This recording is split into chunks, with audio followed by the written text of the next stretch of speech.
Indonesia, negara kepulauan dengan lebih dari 17.000 pulau, sering disebut sebagai mozaik bangsa-bangsa dengan ratusan etnis, bahasa, dan budaya. Slogan Bhinneka Tunggal Ika telah menjadi perekat yang menjaga keberagaman itu dalam bingkai kesatuan.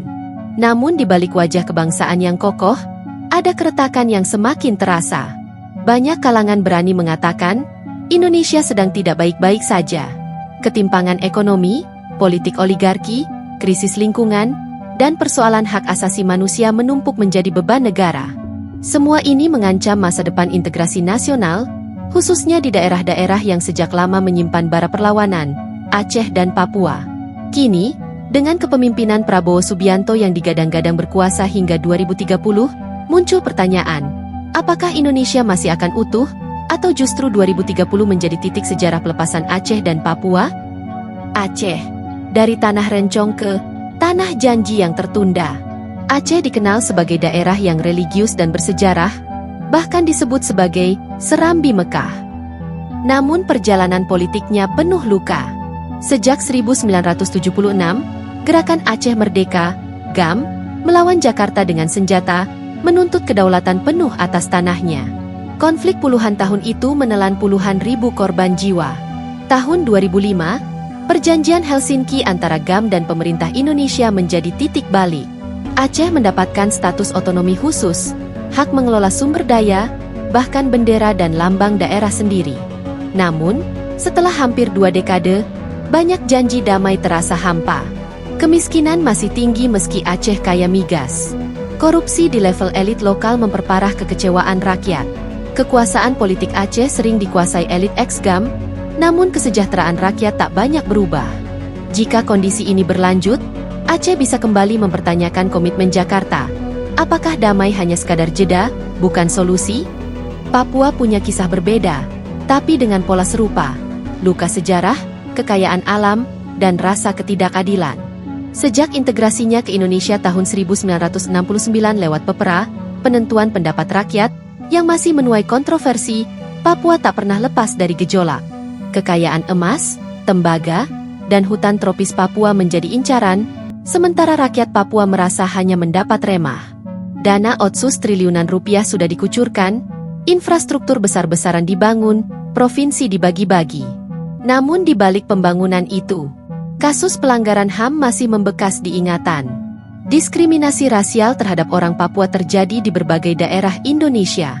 Kelompok bersenjata Papua terus bergerilya, memantik konflik yang tak kunjung usai. Bahkan di forum internasional, isu Papua terus hidup. Negara-negara di Pasifik kerap membawa masalah Papua ke PBB. Ini menjadikan Papua bukan hanya masalah dalam negeri, tapi juga persoalan geopolitik global. Prabowo adalah sosok yang kompleks. Di satu sisi, ia dikenal sebagai nasionalis militeris, keras dalam menjaga NKRI. Namun di sisi lain, ia juga seorang pragmatis yang mampu membaca arus global. Menjelang 2030, ada beberapa faktor yang bisa memengaruhi apakah Indonesia akan tetap utuh atau menghadapi risiko disintegrasi. Isu HAM di Papua bisa menjadi senjata politik negara-negara besar. Jika Indonesia melemah secara ekonomi atau diplomasi, tekanan asing untuk memberikan referendum bisa semakin kuat. Krisis global yang berdampak pada Indonesia bisa melemahkan legitimasi pemerintah pusat. Jika ekonomi stagnan, sementara kesenjangan daerah tetap tinggi, suara separatis akan menguat. Oligarki politik yang hanya berputar di kalangan elit Jakarta membuat daerah semakin merasa tak terwakili. Jika polarisasi politik makin tajam, keutuhan nasional bisa rapuh. Apakah Prabowo akan mempertahankan Aceh dan Papua dengan tangan besi ala militer? Atau justru membuka pintu kompromi politik? Bahkan bila kompromi itu berarti memberi jalan bagi referendum? Indonesia tidak baik-baik saja. Hari ini, tanda-tanda keretakan itu nyata. Polarisasi politik yang memecah rakyat, ekonomi yang timpang, Jakarta dan Jawa maju, daerah lain tertinggal. Eksploitasi sumber daya alam yang lebih menguntungkan korporasi dibanding rakyat lokal. Jika semua ini tidak ditangani dengan serius, 2030 bisa menjadi titik krisis. Apakah Indonesia tetap utuh, atau justru terpecah oleh sejarah yang diulang? Indonesia memperkuat demokrasi, menegakkan keadilan sosial, memberantas korupsi, dan memastikan daerah seperti Aceh dan Papua merasakan keadilan. Jalan ini sulit, tapi inilah satu-satunya cara agar Indonesia tetap utuh. Jika pemerintah terus abai, menutup telinga terhadap jeritan daerah, dan membiarkan luka sejarah tak pernah disembuhkan, maka 2030 bisa menjadi awal dari disintegrasi. Aceh dan Papua bisa menjadi Timor Leste Jilid 2. Indonesia memang sedang tidak baik-baik saja.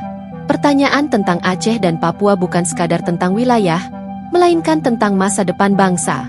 Apakah kita mampu berdamai dengan sejarah, memperbaiki luka, dan merajut kembali persatuan dengan keadilan? Atau justru kita akan melihat 2030 sebagai tahun ketika peta Indonesia berubah? Jawabannya ada di tangan pemimpin, rakyat, dan sejarah itu sendiri.